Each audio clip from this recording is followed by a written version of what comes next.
fait longtemps que je parle français pour un bout de temps. Alors, faire de mon mieux ici, prêcher l'Évangile. Mais en premier, j'aimerais dire une couple de mots comme Pasteur André m'a demandé que concernant notre Église, Emmanuel Baptist Church, située là, présentement dans une école chrétienne, parce qu'on a perdu l'autre location. Et puis, ça va assez bien. On a perdu du monde après le COVID, mais là, on a un couple qui sont un petit peu plus vieux. On avait un jeune couple, mais on ne l'a pas vu, ça fait les deux dernières semaines. Mais le ministre continue. On a 3 pasteurs. C'est un petit groupe, à peu près 33 membres. Et puis, nos ministères, avec les jeunes, on a une femme qui va sur Zoom, l'ordinateur, puis elle donne l'Évangile pour une demi-heure. Elle est vraiment intéressant. Elle applique l'Évangile de différentes manières. Puis, du monde qui ne vient pas à l'Église, mais leurs enfants vont sur Zoom, puis elle donne l'Évangile. Puis, ça continue, ça fait du temps qu'elle fait ça.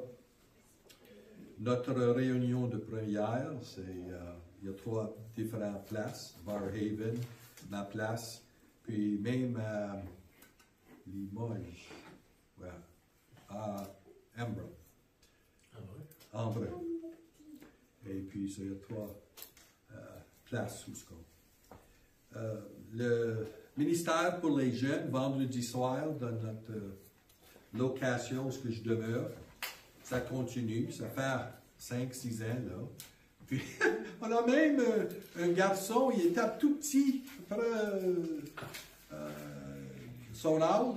Et là, il est homme, comme il a 17 ans, il est dans l'école de high school. Et puis, il continue à venir. Puis, il joue au ballon, puis tout. Puis, on a à peu près une quinzaine qui viennent. Et ça va bien. Il donne l'Évangile à la fin au monde. On a ça pour 1h30.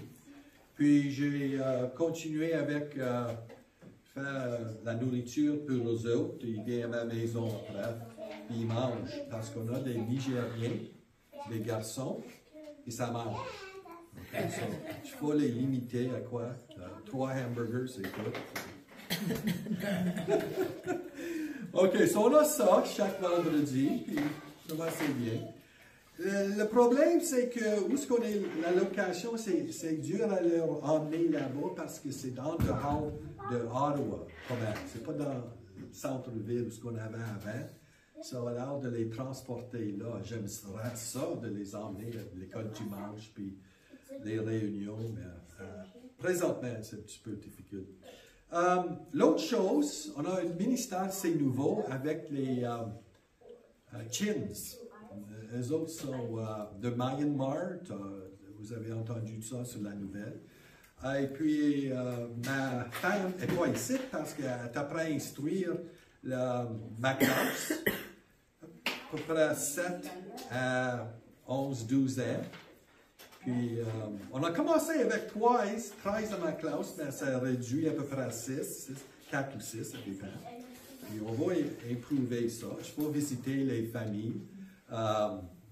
Les Chins, c'est une église, mais il ne fait pas l'église comme nous autres. On va visiter, on a la communion, on a toutes des choses comme ça. On a des pasteurs, mais les autres, c'est comme une communauté qu'ils ont. So, j'essaie de les aider. Ils ont demandé si je peux les rencontrer, puis dire mes suggestions concernant leur groupe. So, je vais faire ça. Parce que, à mon idée, dans notre église, on va les emmener dans une église réforme. Mais on va voir comment ça va marcher avec ça un petit peu à la tête.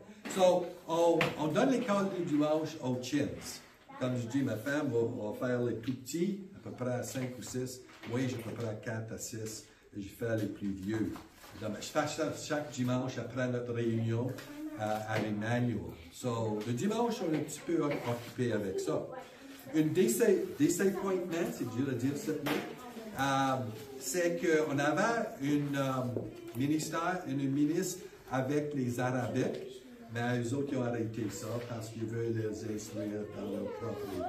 C'est OK. So, on va voir quoi d'autre qu'on peut faire avec notre temps libre. So, elle aime ça.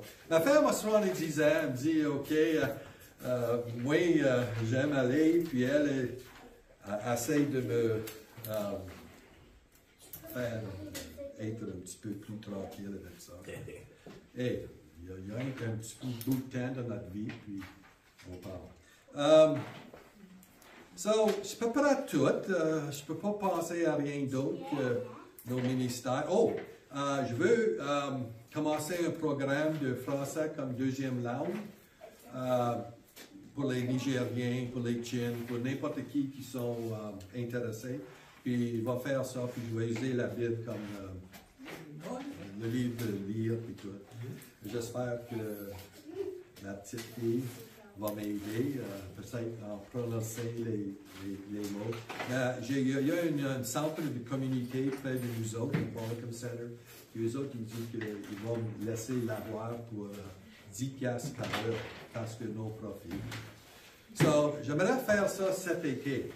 So, commencer à planifier comment ça va marcher, intéresser le monde.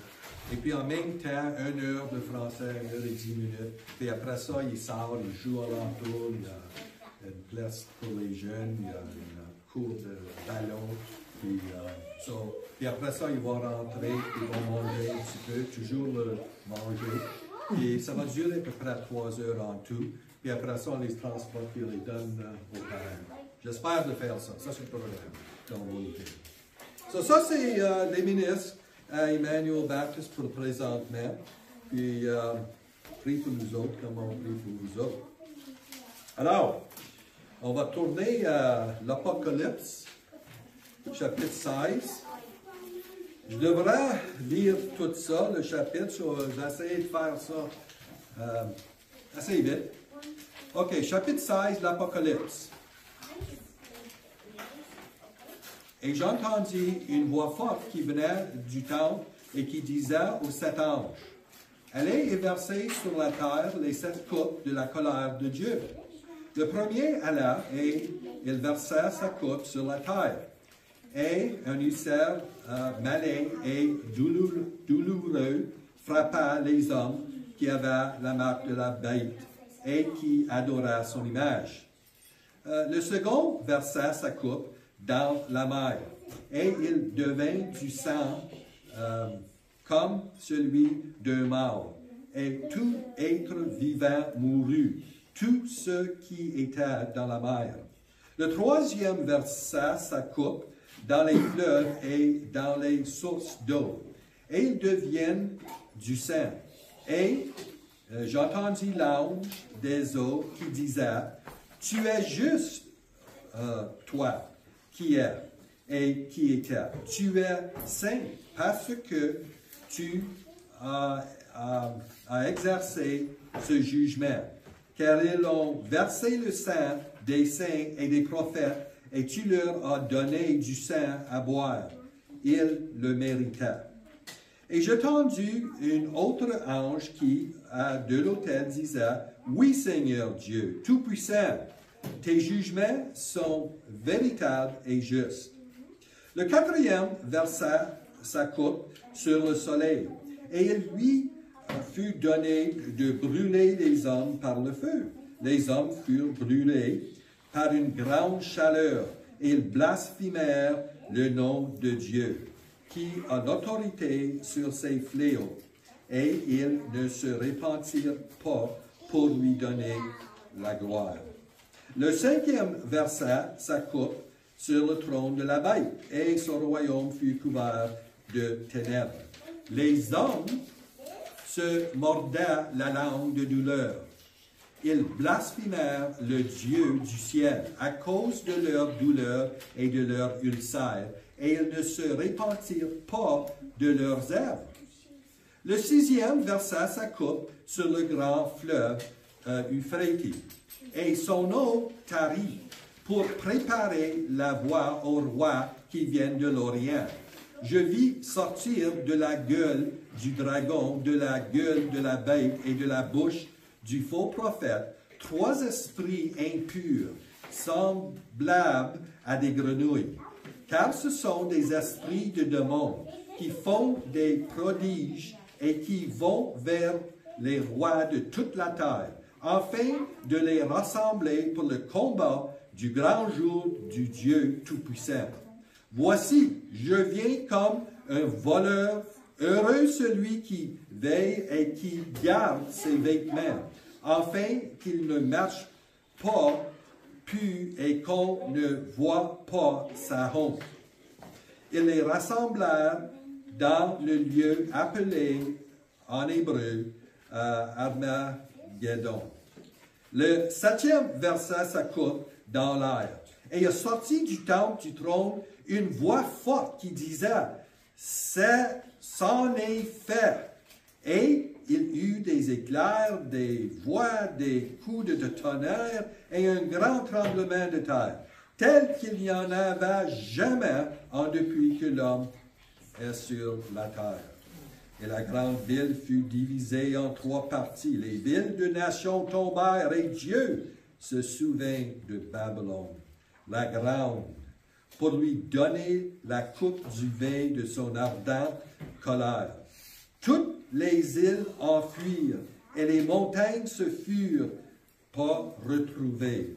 Et une grosse grêle, dont les grêlons pesaient un talon, tomba du ciel sur les hommes et les hommes blasphémèrent Dieu à cause de l'eau de la grêle. Parce que ce fléau était très grand. J'espère que le bon Dieu va nous bénir avec sa parole. Alors, comme Pasteur André a dit que c'est juste une semaine avant Noël, puis moi, je voulais rendre un message qui est assez positif. Nous autres, Emmanuel, j'ai donné des messages sur les sceaux, les 7 sceaux, les jugements. Et puis, comme vous savez, que, en finissant le 7e jugement, le 6e dans les 7 sceaux, ça parle du jugement final. Les montagnes tombent sur nous autres. On veut se cacher de la colère de Jésus-Christ. Et puis, les trompettes, la même chose en finissant le grand jugement. Et ici, la même chose. Il y a 7 coupes qui sont vidées, les jugements, la colère du bon Dieu sur la terre. Mais on voit au milieu de tout ça, il y a les anges, les êtres angéliques, qu'ils s'ensemble et célèbrent Dieu et ses jugements. On voit ça ici à verset 5, ça dit, « Et j'entends l'ange des sceaux qui disent, « Tu es juste, toi, et qui était, tu es saint parce que tu as exercé ce jugement qu'ils sont versés le sang des saints, des prophètes et de leur a donné du sang à boire. Il la mérite. » Ça, on voit une chose positive. Okay? Et puis, on sait que le bon Dieu a donné le jugement à son Fils. Ça dit ça en Jean, chapitre 5, 22, 23. « Pour le Père, juge personne, mais a rendu tout jugement au Fils. » Comme Jésus a enseigné le parabole des talents, le roi va revenir. En quel temps, on ne sait pas. On ne sait pas quelle heure, on ne sait pas quel mois, on ne sait pas quel jour, mais il va revenir. Puis on aura besoin, il va avoir un sommaire de ses serviteurs. Puis on peut translire ça au présentement avec nous autres qui sont des serviteurs de Jésus-Christ, qu'on est responsable au bon Dieu. Parce que il nous a donné une mission. C'est sûr que tous seront tenus responsables. Puis ça ne va pas faire de se cacher dans un monde effrayant. Car ce n'est pas une option pour nous autres. On doit investir notre temps et nos ressources dans le royaume de Dieu avec le temps et les ressources qu'on a. Même si la destruction, les jugements, même si le monde, ça s'écrase dans des choses misérables que les jugements tombent dessus, nous autres, on est au milieu de tout ça, mais en même temps, on ne se cache pas. On est coupable, on est responsable de continuer avec l'Évangile, puis donner l'amour de Dieu dans nos actions, puis dans nos mots, pour voir le monde rentrer dans le royaume. Tout est tenu à la lumière. Nous autres, qui sommes des chrétiens, on comprend les actions judiciaires de Dieu, même imparfaitement. Il y a des fois qu'on va faire des critiques, c'est pas juste, c'est pas comme ça, mais imparfaitement, on est d'accord avec les mots de l'ange. Peut-être c'est l'ange, peut-être c'est un martyr, je sais pas, ça dit sont près de l'autel, mais on va dire les anges. Bien, on est d'accord avec ça. Oui, Seigneur Dieu Tout-Puissant, vrai et véritablement sont tes jugements. Ça, c'est dans notre conscience, ça, c'est dans notre cœur. C'est juste qu'est-ce qu'il va faire, puis qu'est-ce qu'il fait présentement sur ces jugements. Je vais vous dire que du temps que Jésus-Christ est venu au monde, puis au temps qu'il va retourner, je trouve que ces jugements, les sceaux, les trompettes, et puis des coupes qui versent, ça a déjà commencé. Ça a déjà commencé. Ça vient un petit peu plus intensif quand on va à travers des 7 jugements, en commençant avec les sceaux. On va voir ça dans un moment. Mais ça vient plus intensif que quand on vient aux coupes qui tombent sur le monde, c'est 100%. 100%. Puis nous autres, il faut être préparés parce qu'on va passer en travers la tribulation, c'est sûr. Dans notre Église, ce n'est pas tout le monde qui sont agréables avec la tribulation. Ils pensent que Jésus va venir, puis après ça, on va s'échapper. J'aime ça, cette mot, tu as usé ça. On va s'échapper de la tribulation. Je ne pense pas que ça va, venir. Je ne pense pas que on va s'échapper de la tribulation. On va passer à travers. So, on devrait être prêt pour ça. En parlant du sainteté de Dieu puis sa justice, les deux sont connectés. Toujours sa justice conforme avec sa nature sainte et sa volonté. C'est parce que Dieu est saint, il juge 100% bien. Dieu est 100% bon et il donne la justice 100%. Un bon juge ne libère pas les meurtriers, les voleurs, les blasphémateurs, les violateurs, les joueurs de drogue pour des raisons capricieuses. Pas du tout.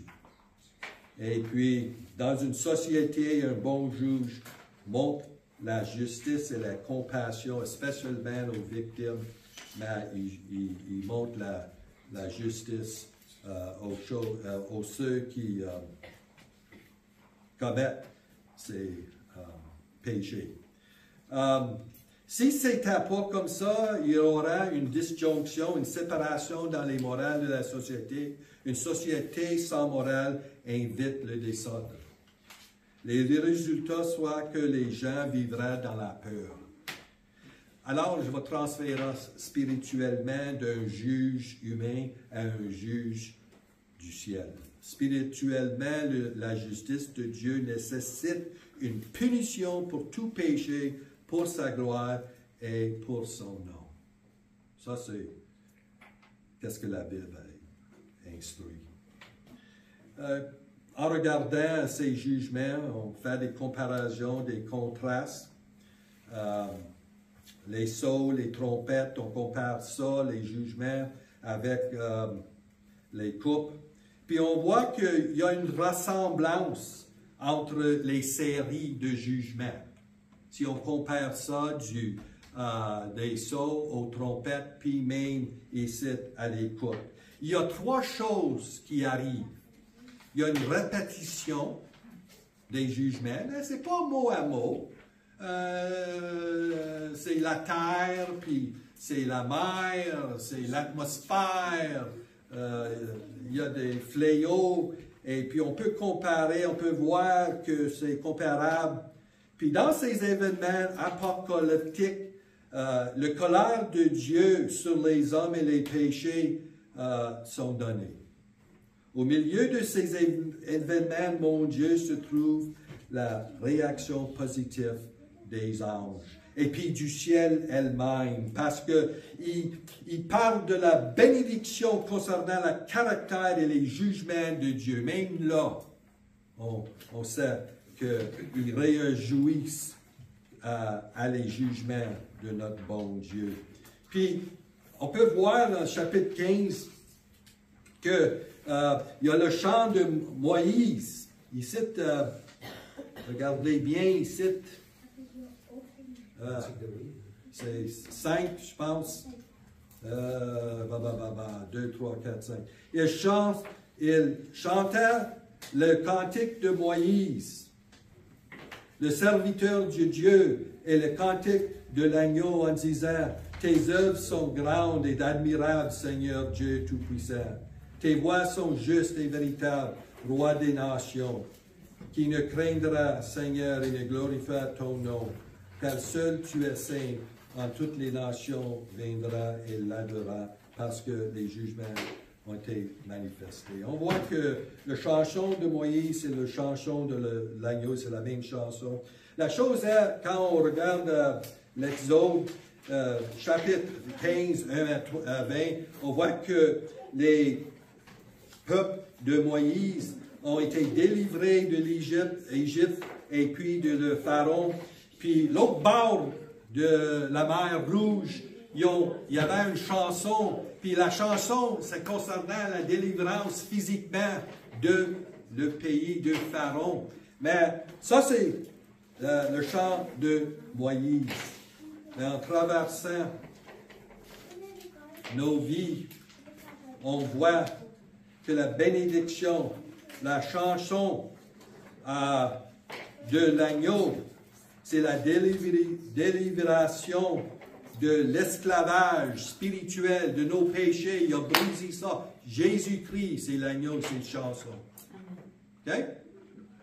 So, le chant, il est plus haut. Ça frappait des notes plus hautes. Puis nous autres qui sommes ici, on peut regarder à l'Égypte, on peut regarder le peuple de Moïse, puis en même temps, on réjouit avec eux autres. Mais présentement, notre chant est plus haut parce que nous autres, on a été délivrés de nos péchés.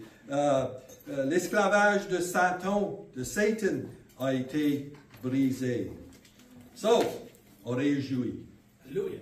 Yeah, on réjouit. C'est plaisant. Même entre le centre de tous ces jugements, il y a le chant. Délivrance. Continue. Mais ce n'est pas tout le monde qui chante la chanson. Non, il y a des hommes qui... c'est ça.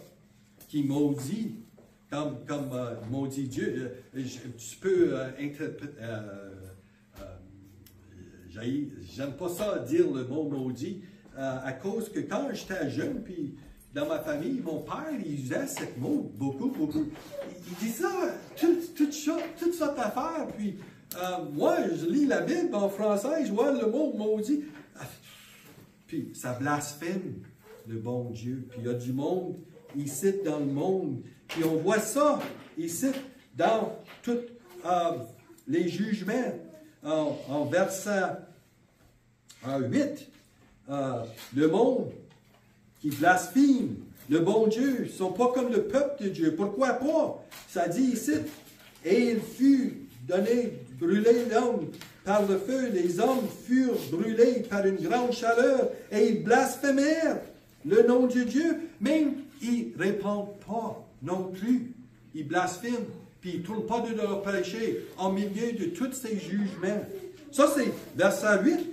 Même temps, verset 11, ça répète. Ils blasphémèrent le Dieu du ciel à cause de leur douleur et de leur ulcère et ne repentirent pas de leur œuvre. Si on voit ça. Puis en fin, verset 21. Encore. Et une grosse grêle dont les grêlons pèsent un talent tomba du ciel sur les hommes, et les hommes blasphémèrent Dieu à cause de l'eau de la grêle, parce que ce fléau était très grand. C'est triste.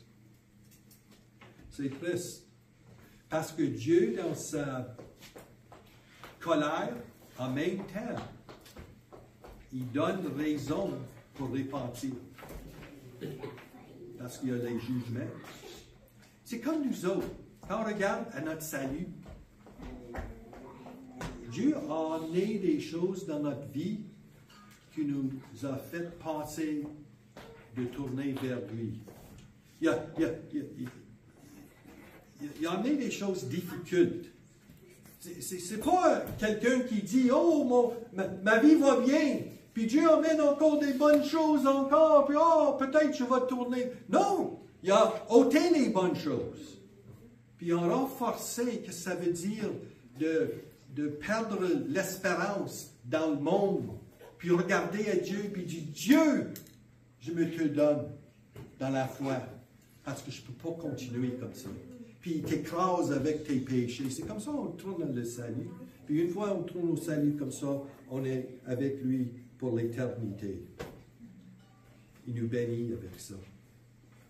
Mais eux autres, avec tout ce qui se passe, il vient dur, et puis plus dur, comme Pharaon. Comme Pharaon.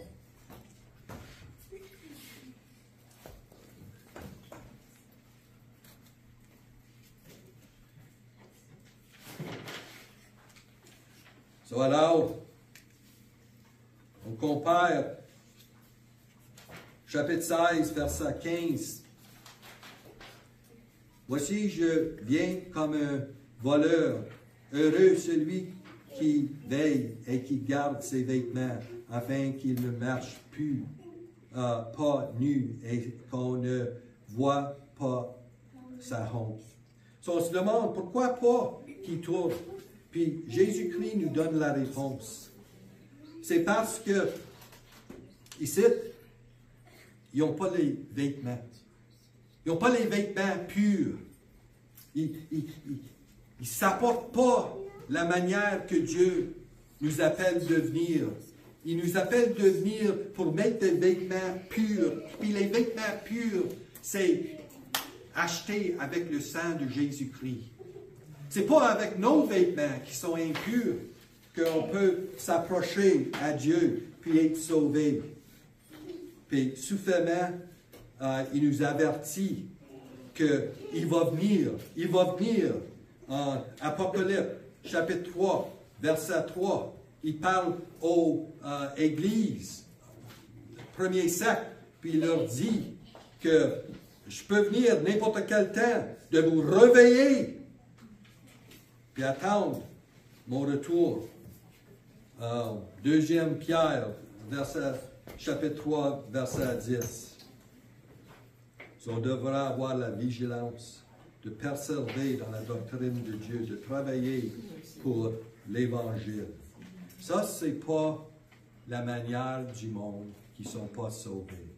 Ils ne veulent pas travailler pour Dieu. Ils ne veulent pas lui suivre. Ils veulent faire de leur tête avec leur propre intérêt. Si on ne sacrifie pas à regarder à lui le grand sacrifice pour nous autres, puis on donne notre vie, puis on croit en lui, puis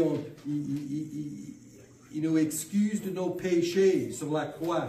Si on s'emmène n'importe quelle manière, c'est la même chose de venir nu avant lui, même si on fait des œuvres qu'on pense que va nous ramener à l'Église. On est spirituellement nus.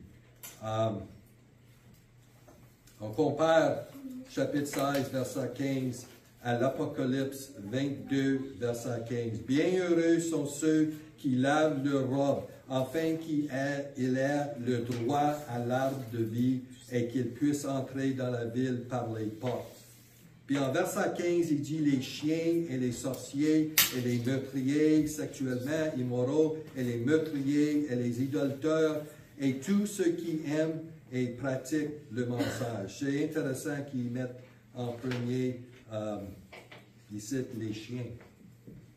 Pourquoi les chiens? Les chiens ne peuvent pas rentrer.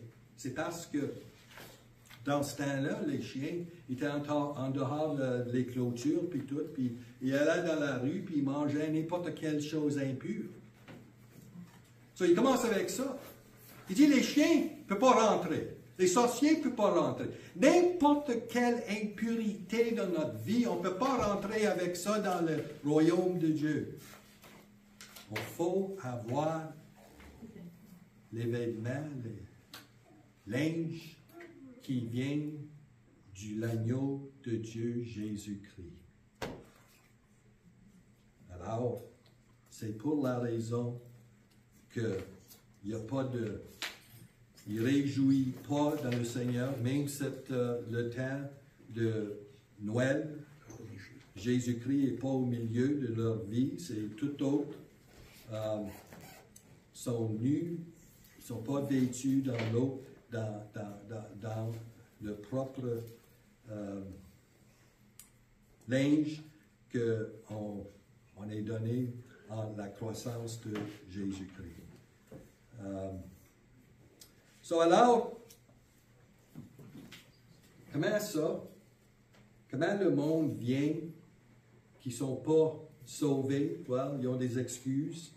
Il y a l'homme qui vient, qui se déborde du péché. Il dit, il n'y a pas d'infraction majeure dans ma vie, puis il ne devrait pas juger, poursuivi, spécialement s'il fait des choses contre nous-mêmes. Si quelqu'un fait quelque chose contre nous-mêmes, on pense que peut-être lui devrait être jugé, mais ce n'est pas nous autres qui va faire des choses qui déservent le jugement de Jésus-Christ. Alors, Dieu mesure toute infraction et règle la punition. L'homme souhaite que Dieu va oublier la méchanceté en aucun de nous autres et va nous laisser impunis, mais ça, c'est pas ce que la Bible nous dit. La sainteté de Dieu va rejeter n'importe qui essaie de rentrer impur. Dans le livre de Jacques, ça nous dit, chapitre 2, verset 10, « Pour celui qui maintient toute la loi, mais échoue un commandement, il est devenu coupable de tout cela. » C'est comme ça. Okay? Une autre excuse, c'est que Dieu ne va jamais punir l'homme en enfer. C'est trop horrible l'enfer et Dieu ne va pas faire telle chose que ça.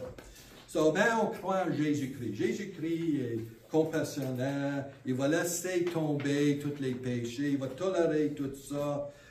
Mais on a commencé notre étude, Emmanuel, chapitre 6 avec les sceaux, puis chapitre 6, verset 16, ça nous dit quelque chose que, ici, dans chapitre 16, « Et ils disent aux montagnes, aux rochers, tombez sur nous et cachez-nous devant la face de celui qui est assis sur le trône et devant la colère de l'agneau. » Oui. La colère de l'agneau.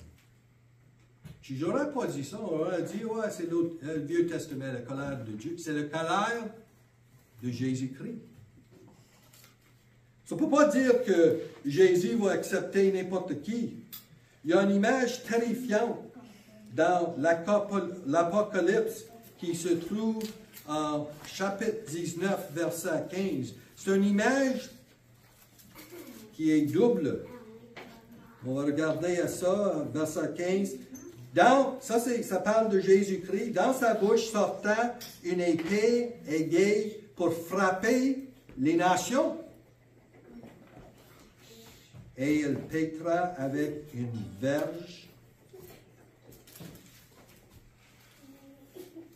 de fer, et il foulera la queue du vin de l'ardente colère de Dieu Tout-Puissant. Donc, c'est la même langue qu'on voit avec les églises dans le premier siècle où il va les corriger, mais ici, c'est avec sa langue qu'il va éteigner ses ennemis. C'est le monde avec ses mots, avec sa parole. Il mettra fin à ses ennemis. Jésus va gouverner les nations avec une barre de fer. Puis ça dit, Psaume 2,9, « Vous le cassera avec une tige de fer et les précipiter en morceaux comme un récipient de potier. » Ça, c'est l'image de Jésus-Christ. Puis on peut continuer avec, une fois qu'il a fini, ça dit en verset 17-18, « Quand il a fini avec l'humanité, les oiseaux mangent de leur chair. » So, il va écraser ses ennemis. Il y a une image, Isaïe 63, 1 à 6, où le Seigneur est vêtu dans une robe blanche, tachée du sang de ses ennemis. Lorsqu'il lui a demandé pourquoi ses robes étaient tachées, le Seigneur répond, « Je les ai peints dans ma colère et je les ai piétinés dans ma colère. Leur sang vital a éclaboussé mes vêtements et a taché tous mes vêtements. J'ai pétiné les peuples dans ma colère, je les ai bu dans ma colère et j'ai versé leur sang sur la terre. » Ça, c'est le Jésus de l'Apocalypse. C'est Jésus du Vieux Testament. Puis c'est Jésus qui confirme avec le bon Dieu. On ne peut pas dire, comme j'ai entendu quand j'étais dans une autre religion, que le bon Dieu est toujours malin. Marie va parler à Jésus, puis il va tolérer le péché, il va tout lui pardonner sans arriver à lui avec la foi. Non, c'est pas comme ça. Il n'accepte pas le péché. Puis c'est vraiment illustré par ces images qu'on voit temps après temps dans la Bible. Alors, comme je te vous dire, on retourne à chapitre 16, puis on voit que la fin est finale, chapitre 16. On va faire des parallèles des sceaux et les trompettes. Puis on va faire ça vite.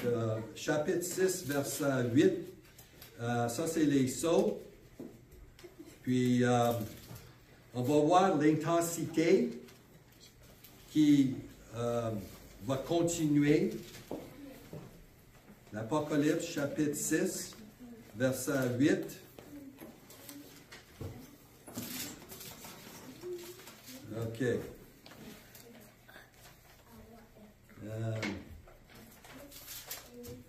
Tiens. OK.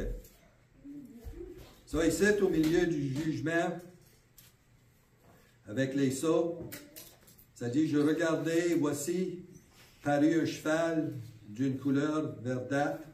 Celui qui le monta se nommait la mort et les séjours des morts l'accompagnaient. Le pouvoir leur fut donné sur le corps de la terre pour faire périr les hommes par l'épée, par la famine, par la mortalité et par les bêtes sauvages. » Un corps de la terre. So là, on continue avec les trompettes, chapitre 8, verset 12. Puis encore les jugements, le quatrième ange sonna de la trompette et le tiers du soleil fut frappé, ainsi que le tiers de la lune et le tiers des étoiles, afin que le tiers en soit obscurci, le jour perdant un tiers de sa clarté et la nuit de même. So, on voit que ça va de un quart à un tiers, c'est intensif, les jugements, ça frappe plus fort quand on lit ça. Puis on arrive à chapitre 16, verset 3. Qu'est-ce qu'on voit? Le second verset, ça coupe dans la mer et elle devient du sang comme celui d'un mort et tout être vivant mourut. C'est 100%. Tout ce qui était dans la mer. Ça va de un quart, d'un tiers, de 100%. C'est les mêmes jugements, mais on voit que ça intensif, ça élargit. Puis enfin, on voit en chapitre 16, verset 17, le 7e verset se coupe dans l'air et elle sortit du temple du trône une voix forte qui dit, c'est en fait, c'est fini, c'est tout, c'est complet. Ça, c'est qu'est-ce que je veux qu'on voit.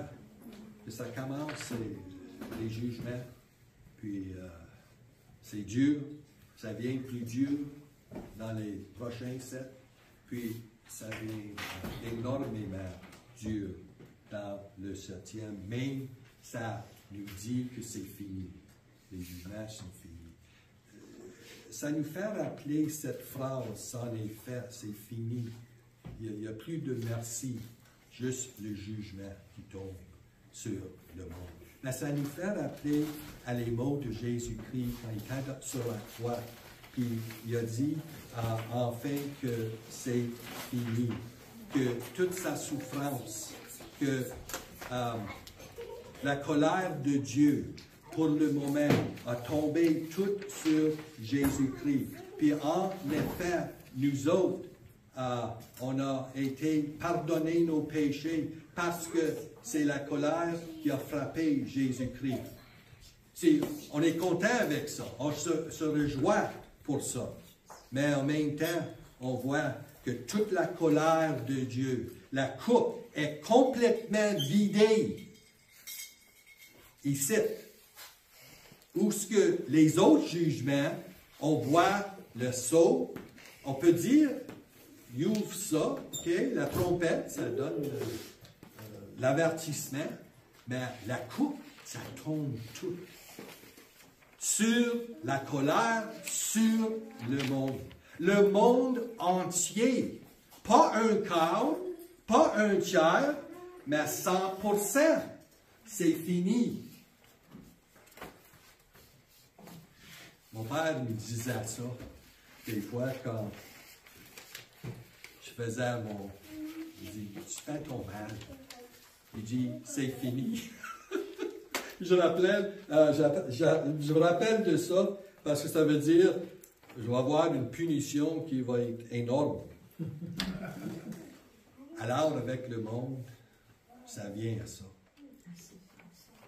Dieu, même là, ses jugements tombent sur le monde. Mais il va y avoir une journée que ça va être fini. Pas de merci. Puis, le monde sont coupables. Nous autres, on est coupables, mais pas plus, parce que Jésus-Christ, il a pris la colère de Dieu, puis il a pris ça sur lui-même. Puis nous autres, on a la liberté, la punition de Dieu, de Jésus-Christ. Mais le monde, c'est une histoire toute différente. Puis en même temps, on donne l'Évangile. Qu'est-ce qu'il fait? Il blasphème Dieu. Il ne répond pas. Moi, je pense bien que, si je peux donner mon opinion ici, Pasteur André, il m'a demandé des événements dans le monde, tu penses que tu peux connecter avec ça? Non. Il y a toujours des événements chaque siècle. On peut prêcher ça chaque siècle, puis on peut dire toutes sortes de choses qui arrivent. Ben, je peux dire ça. Il y a une chose, on passe en travers de la tribulation. Je pense bien que ça va arriver. Puis, la deuxième chose, c'est que il va y avoir, je ne sais pas le mot en français, mais il va y avoir du monde qui vont tomber de leur salut. C'est pas un salut éternel, mais... Perdre leur salut. C'est quoi? Perdre leur salut. Perdre leur salut, perdre leur foi. On voit ça. Ils viennent à l'église, des choses viennent un petit peu difficiles, puis ils partent. Ou dans leur vie chez eux autres. Ou ils viennent qu'ils aiment le monde plus qu'ils aiment Jésus-Christ. Ils vont voir, en Matthieu 24, ça dit que ça va arriver que si c'est possible, on va faire ça court. La tribulation. On va faire ça court, parce qu'à cause qu'il va y avoir du monde qui vont tomber, ça va être si dur que ça. Mais on voit ça présentement. L'Église, elle vient plus petite. Ce n'est pas encourageant, ça. Mais en même temps, nous autres, on devrait être endurcis. On devrait être préparés qu'est-ce qui arrive dans le monde à cause des jugements qui tombent. Et puis l'Église, il devra continuer à faire l'Évangile. Alors, l'encouragement est trouvé dans la chose que Dieu, il juge le monde, le jugement final, puis tout va mettre également va être... Il va faire ses jugements, puis il va être une séparation, le monde qui continue dans leur péché, puis le monde qui ont donné leur péché à Jésus-Christ. On sait que la justice va se faire. La justice va se faire. OK? So, on devra juste continuer et voir ça. Puis, si les choses viennent difficiles, et puis plus difficiles contre l'Église, on est préparé pour ça, parce que la Bible nous instruit que ça va arriver, puis ça arrive présentement. On voit ça dans le Canada, on voit ça. Qu'est-ce que j'ai fait? J'ai regardé le monde, il y a une couple de ministres, Frontline Missions, et puis Voice of the Martyrs. Puis il y a à peu près 50 pays qui expérimentent la persécution énorme avec la mort, la torture, prendre les enfants des familles. 50, c'est tout l'autre bord de la mer. Puis c'est à peu près, je dis 50%, 50 nations, mais ça prend à peu près 50% de la terre. Puis c'est au Canada, on regarde et on dit, c'est pas trop pire. Mais on n'expérience pas qu'est-ce qu'il expérience, mais on va l'expériencer.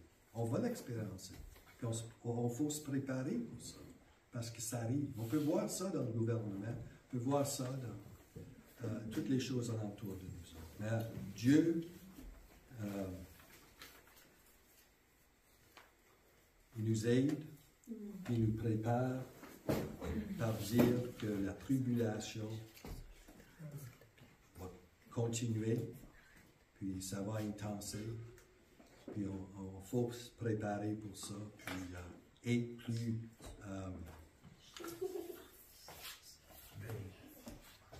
more committed to the Lord.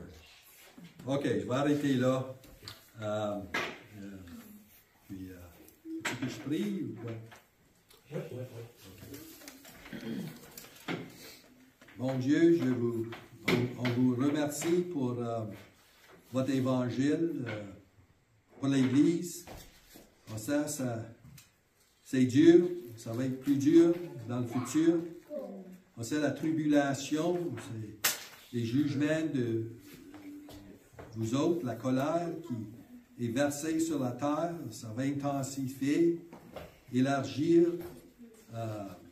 mais en même temps, tu vas retourner dans le moment qu'on a besoin.